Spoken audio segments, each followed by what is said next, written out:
Have you ever encountered a story that seems too outrageous to be true, yet it continues to gain traction? Well, brace yourself, because the Royal Circus is back in town, and this time it's not about tiaras, Netflix deals, or Oprah interviews. This one delves into something much deeper, something that, if true, could shake the very foundations of the British monarchy. We're talking about Meghan Markle's pregnancy, or, depending on whom you ask, the alleged absence of one. Like many others, I initially saw the Getty images of the pillow dropping behind her skirt and thought they might have been photoshopped. I will say that, like a lot of people, I saw the Getty images of the pillow dropping behind the skirt, and I thought at first they could be photoshopped, but Getty images is very reliable. However, Getty Images is a reputable source, so let's dive into the messy details. Insiders, actual palace staff, not your typical tabloid gossipers, have begun to speak out, and they're not just whispering anymore. They are openly questioning the entire pregnancy timeline, particularly regarding the birth of Archie Harrison Mountbatten Windsor, Harry and Meghan's firstborn. The fairytale baby announcement that had the world applauding, the media swooning, and Buckingham Palace glowing might have been nothing more than smoke and mirrors. Let's rewind to 2018 when the couple announced their baby news in the midst of their royal tour. They were all smiles, the world was eating it up, and the palace's PR machine was in full swing.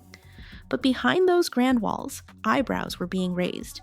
Medical timelines didn't add up. Meghan didn't adhere to any traditional royal pregnancy protocols.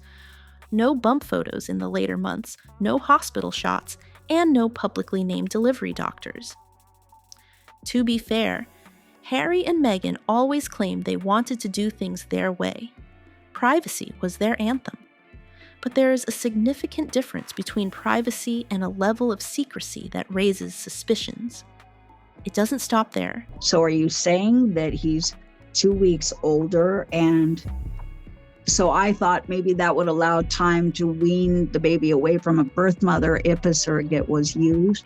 It would make sense, but instead of lying to the world, why not just say, we want a baby, we're having a baby, and we're using a surrogate? Even the birth certificate raised eyebrows. It was filed late, had inconsistencies, and lacked the usual transparency. Here's where it shifts from strange to potentially damaging. If this wasn't merely a private decision for privacy, but a full-blown fabrication, something that some palace insiders are now implying, then it's not just about Meghan and Harry anymore. It's about deception on a royal scale, wrapped in velvet and paraded on the world stage. Don't try to pull that nonsense during the holidays because people aren't buying it.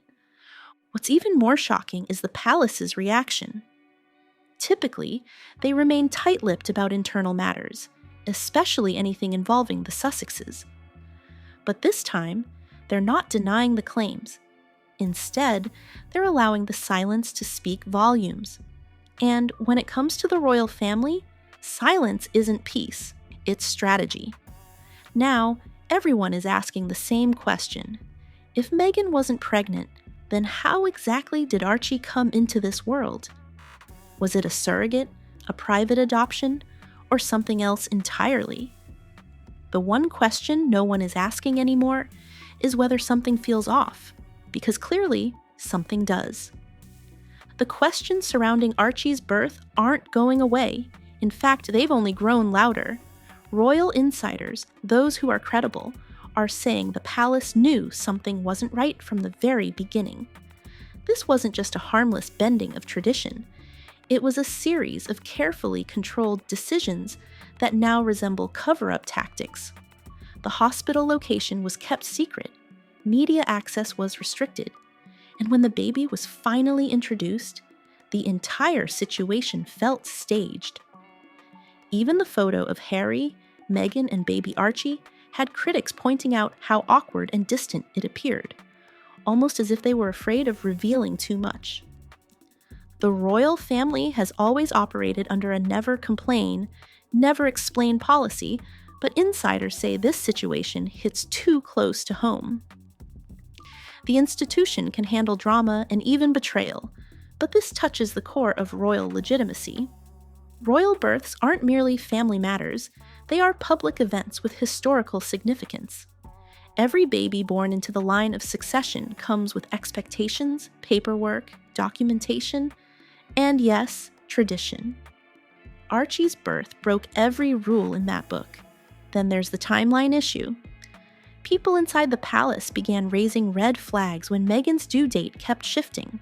First it was late April, then early May, and suddenly, boom, the baby is born with no footage, no witnesses, and no named doctors. That might fly in a celebrity household in LA, but this is the British monarchy, the same institution that showed Princess Diana leaving the hospital steps with baby William smiling at the camera. It's part of the ritual, a way of saying, here's your next royal. But with Archie, there was nothing. Now, the rumor mill has transformed into something much more serious. People aren't just speculating anymore, they're demanding answers. High-ranking aides, some of whom are no longer on the royal payroll, are speaking out. They claim the palace attempted to contain the damage by burying the inconsistencies, but now that the issues have gone public, that containment strategy is unraveling. Even members of the extended royal circle, people who typically don't comment, are reportedly calling this a betrayal, not just of the family but of the British public. The public celebrated that birth. The country lit up with joy. If it turns out that joy was manipulated, it's not just embarrassing, it's infuriating. A shift is occurring, one that doesn't simply blow over, it lingers. If these claims hold water, the royal family's response may not come through words but through actions, quiet, irreversible ones. The fallout is already taking shape. Buckingham Palace, typically a bastion of restraint, has begun to move in ways that speak volumes. There are no official statements, no denials, but insiders say entire departments are on high alert. Legal, archival, even security teams are quietly reviewing anything tied to Meghan and Harry's time within the institution. The biggest red flag? The royals aren't even pretending to leave the door open anymore. According to multiple sources, King Charles is furious, not just as the sovereign, but as a father. He has reportedly told close aides that he feels manipulated into supporting a narrative that may have been built on shaky ground. For a family that has spent decades fighting off reputational damage, the idea that one of their own may have weaponized royal identity for personal gain is devastating. Prince William, on the other hand, is done. No distancing, no holding back, just done. Those close to him say his trust in Harry is irreparably broken. It's no longer about sibling rivalry.